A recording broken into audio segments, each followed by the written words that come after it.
Imagine waking up, checking your phone, and seeing a headline that most people thought was impossible. Today, Friday, January 23rd, 2026, the impossible just became reality.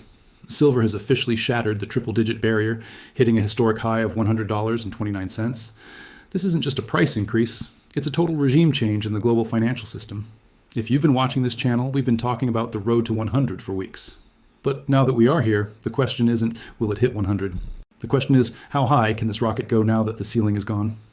To understand the magnitude of today's move, we have to look at the chaos unfolding behind the scenes.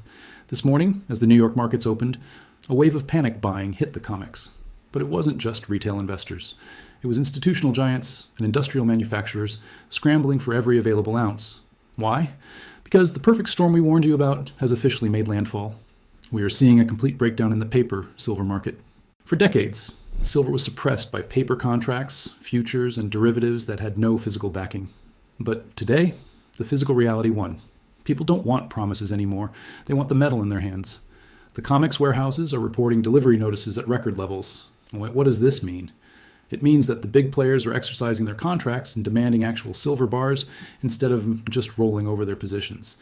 This is putting enormous pressure on the exchanges because there simply isn't enough physical metal to satisfy all these demands. We've heard whispers from traders on the floor that some deliveries are being delayed or settled in cash at premium prices. When the paper market starts to crack, that's when you know the game has fundamentally changed. The primary spark for today's explosion is the escalating geopolitical drama involving the U.S. and Europe. The headlines regarding President Trump's policies and the unprecedented tension over Greenland have sent the U.S. dollar into a tailspin. Investors are terrified that Europe might weaponize its massive holdings of U.S. assets. Think about it. European central banks and sovereign wealth funds hold trillions in U.S. Treasury bonds and dollar-denominated assets. If they decide to dump even a fraction of those holdings in retaliation for trade policies or geopolitical disputes, the dollar could face a crisis unlike anything we've seen since the 1970s. When the world's reserve currency is being used as a chess piece in a global trade war, capital flees to the only thing that has no counterparty risk. That thing is silver. And because silver's market is much smaller than gold's, the impact of this capital flight is 10 times more explosive. Gold has a market capitalization in the trillions. Silver's entire above-ground investable supply is a fraction of that. So when big money starts flowing into silver, even a few $billion can move the price dramatically. But there's a second, even more dangerous factor that's been building for months: the China export ban.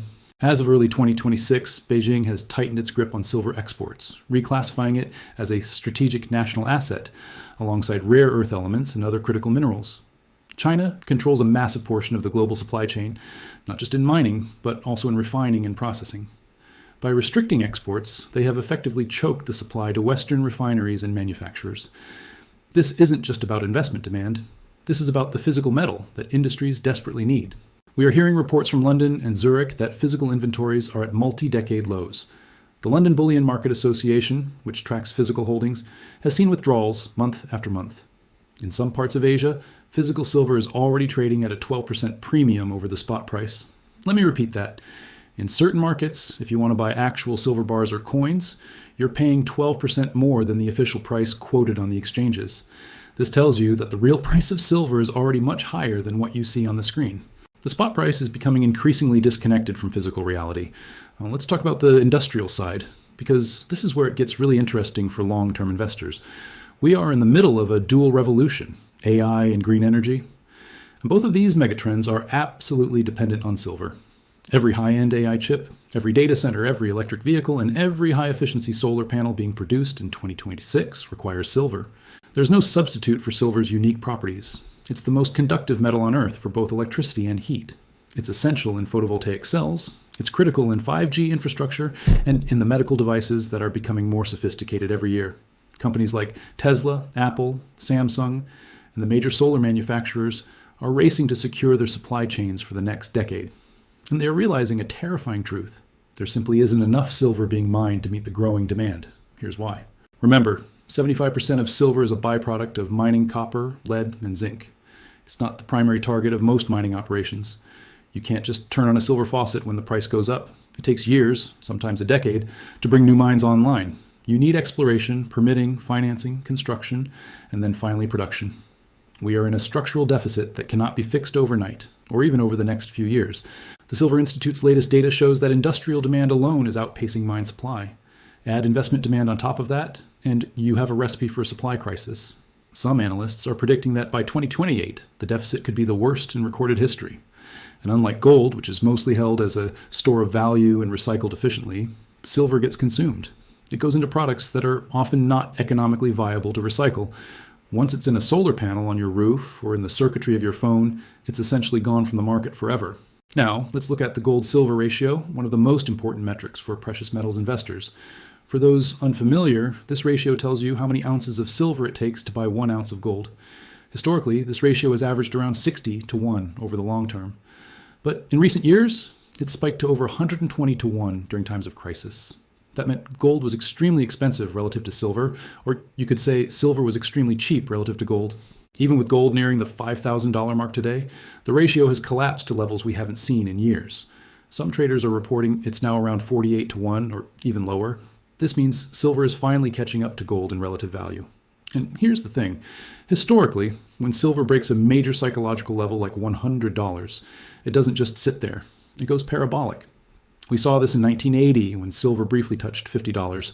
We saw it again in 2011 when it hit $49. In both cases, the moves were rapid and violent, catching even seasoned traders off guard. We are seeing analysts from Bank of America and UBS revising their targets upward. Some are now calling for $135 by the end of 2026, while the most bullish voices are looking at a path toward $200 or even $300 if the supply situation worsens. The short squeeze of the century is no longer a theory. It is happening in real time. Large institutional players who sold silver short, betting the price would go down, are now being forced to cover their positions by buying silver at much higher prices. This creates a feedback loop that pushes prices even higher. For the investors who are just joining us today, you might feel like you missed the boat. You might be thinking, silver just hit $100, surely it's too late to get in now. But I want you to look at the big picture. In an era of record-breaking global debt, with governments around the world printing money at unprecedented rates, and with central banks expanding their balance sheets to levels that would have been unthinkable a generation ago, $100 silver might actually be cheap when looking back from the future. We are witnessing what many are calling the Great De-Dollarization. Countries like Russia, China, India, and even traditional U.S. allies are reducing their dollar holdings and diversifying into hard assets. Central banks aren't just buying gold anymore. They are looking at silver as the next strategic hedge. When you have nations with trillion-dollar economies making strategic decisions to accumulate physical precious metals, that creates a floor under prices that didn't exist before. When the giants start moving, the price moves in ways that defy traditional logic. Think about your own portfolio for a moment. How much of it is in assets that depend on the stability of governments, the solvency of banks, or the credibility of central banks? Your stocks, your bonds, even the cash in your savings account, all of these are someone else's liability. They are promises that depend on institutions keeping their word. Silver, like gold, is no one's liability. It has value simply because of what it is. It can't be printed, it can't be created by a computer keystroke, and it can't be devalued by a government decree. As we close out this historic week, keep a very close eye on the Federal Reserve's meeting next week. The market is betting on rate cuts despite the chaos we're seeing in currency markets and commodities. If the Fed pivots and starts cutting rates while silver is at $100, the inflationary fire will only get hotter. Lower rates mean a weaker dollar, which traditionally drives precious metals higher. We could be looking at a scenario where silver doesn't just hold these gains but accelerates even further. The barrier has been broken. The century mark is behind us. We are now in uncharted territory.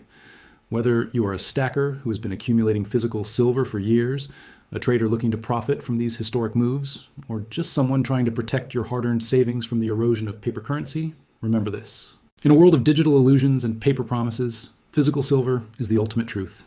History was made today, and based on everything we're seeing in the supply and demand fundamentals, the geopolitical landscape, and the structural changes in the global financial system, the story is just getting started.